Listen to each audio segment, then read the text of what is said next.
Hey, it is your buddy Peace and Harmony with you here today. Much love to all of you who are tuning in, diving deep and rising above, really getting beyond some very difficult, bizarre, hurtful, and painful relationship issues that you have encountered at the hands of a personality disordered individual, such as a narcissist, a borderline, or a psychopath.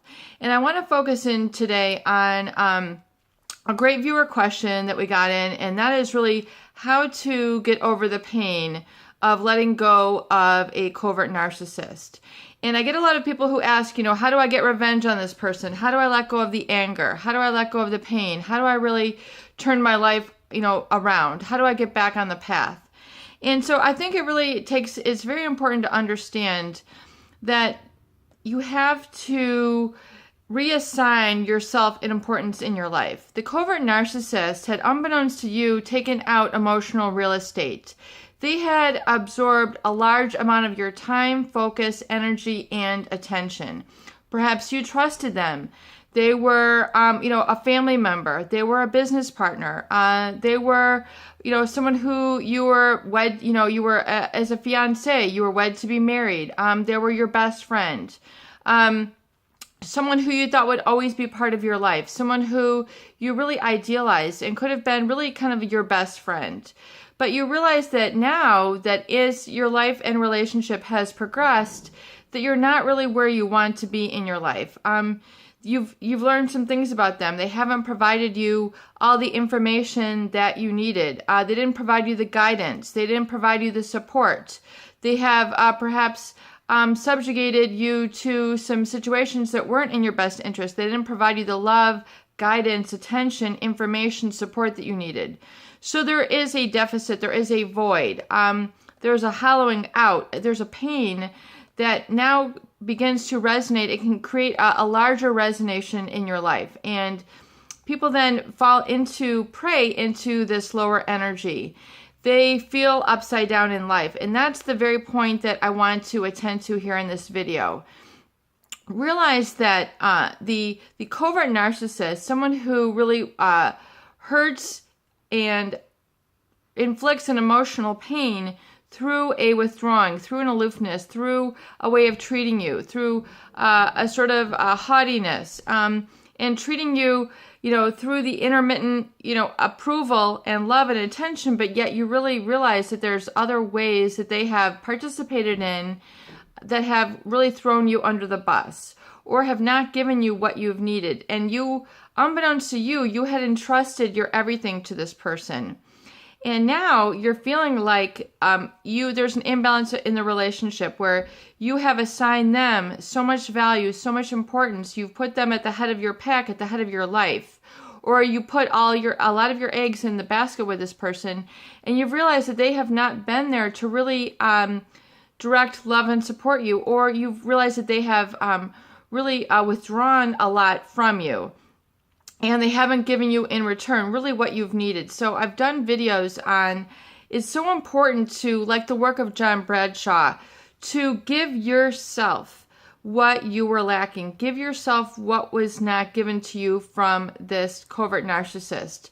In the words and practice of the great Dr. John Bradshaw, you have to reparent the inner child. You have to use that more mature side of yourself to really embrace and love that wounded part of yourself, which we're going to call the inner child, or really the inner you. There's an inner life, there's an inner person that is wounded, but that is needing some guidance, love, and attention.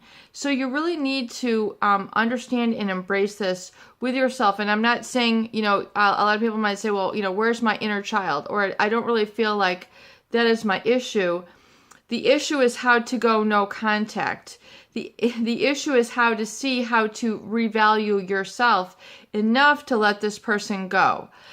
Because if you stay around them long enough, you will begin to match their vibration. And as you begin to embrace yourself, they will naturally fall away. You'll basically vibrate out of their life. And what do I mean by this? Especially when you're surrounded by so many values that devalue you. In other words, you've engaged with them and you've seen the triangulation, the smear campaign, the way that they haven't supported you. the way that they have distracted you from your life, taken an undue influence, and really created a huge gap now. And you have a feeling of remorse, regret, anger, and you feel like you can never get this back. You can never get your life back. This is the negative self-talk that you need to correct. This is you. If you think of it as like a wounded inner child who comes to you at the playground and says, Johnny beat me up. I'm afraid to go back to school. Sally pulled my hair and I'm afraid to go back to the classroom. I'm afraid that they're going to keep on it. That's really how the covert narcissist stays stuck. Is they stay stuck through the fear that has taken you over. But the fear is not who you are.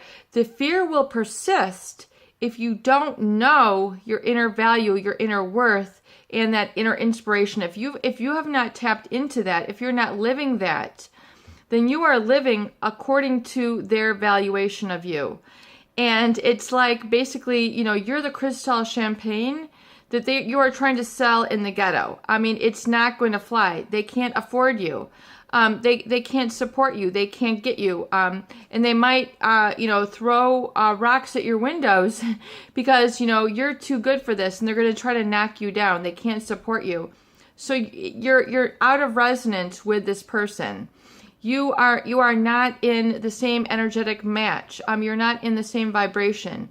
You are feeling and needing something which they cannot provide. So if you look at it like this, you're a person with a certain value which is in a wrong element. You're in the wrong place for who and what you have to offer.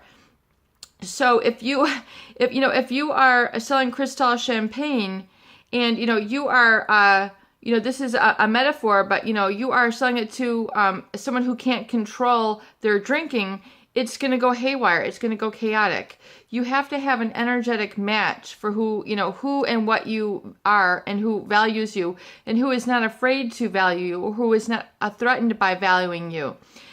If you are around a covert narcissist, chances are around someone who is trying to keep you down. So they cannot support you, because supporting you would mean the death of their ego, or would mean the death of their position. It's kind of like the hot dog, the hot dog guy who sees another hot dog place open up across the street. They're not going to welcome that. There's going to be this rivalry. There's going to be this competition. And so any narcissist, any psychopath, any borderline, really wants to have all the attention on them. And any presentation of somebody who is going to deter or detract from them is going to be perceived as a threat. They are not going to, be able to support you, love you, guide you, nurture you, give you what you need in that respect. So you have to realize that going no contact is it's an embracing of yourself. And it's when you really are able to realize that you are not an energetic match for this person. In other words, you have something of value which they are trying to devalue. They're trying to take gold and make copper out of it. They're trying to, take the life force and deaden it and destroy it, and not allow that to radiate and shine. So the inner life, really your inner valuation, is that it is understanding and embracing what is right for you. And if you have become so numb and immune, I think a lot of my viewers, they feel that they're so exhausted now. They've gotten to the point of exhaustion, which really is a feeling that they have given up. It's just that they're out of sync with their own, inner life, and they have not been able to accept and embrace it yet. They have given up. They have allowed themselves to become infiltrated with this pollution. It's basically like an upside down valuation of themselves. And if you look at society in whole, look at when you go to a grocery store, what is the first thing that you see when you check out? You see all the impulse buys. You see all the candies, the chocolates, the flash of the feel good. It's the momentary, it's like the narcissistic candy. They're going to give you once in a while, they're going to give you that positive valuation. And then comes the devaluation. It's very unhealthy, the lack of support. So really the narcissist is kind of like that candy aisle when you go to checkout. You have your grocery cart full of groceries. You've you've done the right thing. You've gotten the healthy food. You've got the lean meats. You've got the protein. You've got a little bit of grains, but you haven't loaded your, cart full of junk food, hopefully. But, then here comes the, you have, yourself, your values, what's really going to make you thrive, your inner voice, your choices, things that you feel are in your best interest. And then here comes that candy bar. And basically, it's that immediate gratification that's going to ruin your appetite. And then you say, well, I'll just eat it this once. I'll eat it again. And then pretty next thing you know, you're getting the 6-pack, the 12-pack, the mega pack of candy bars, and you're stuffing your cabinets with all this. Well, and this is marketing. That's why I talk about the role of metacognition and thinking up for yourself. You really do have to think for yourself. In a society or a community that doesn't support you and encourage you and reward you for thinking yourself, is like, why aren't you doing what everyone else is doing? And this reminds me of a story. Going on a family vacation to Florida. And as a teenager, I was very much into health, nutrition, wellness, exercise, fitness. And it was like, well, let's just, we're always going to go to McDonald's while we're on the road, and we're going to eat the, Big Mac, the Egg McMuffin.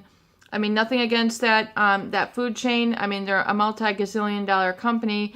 But, that food, is very much chemically laden and with a lot of preservatives, and that does not make me feel good. That does not give energy to me. So I would everybody thought I was crazy, bringing in Special K and fruit and just wanting to order, a skim milk, and I wanted to make my own breakfast out of Special K and fruit. And they're like, you're the weird one. Well, guess what? Eating a bunch of chemicals for breakfast, a bunch of sugar, it doesn't make me feel good. It makes me feel sick. It makes my mind feel depressed. It makes my body feel depressed. I don't feel good. But a lot of people say, they go with the group think. Everybody does this. It's the normal thing to do. It's the normal thing to, boo-hoo somebody behind their back. It's the normal thing to buy a lot of goods. It's, and not care about people. That's the group think. And oftentimes that's part of the narcissistic reward, is that these individuals, put the wool over your eyes and make you think that just because there's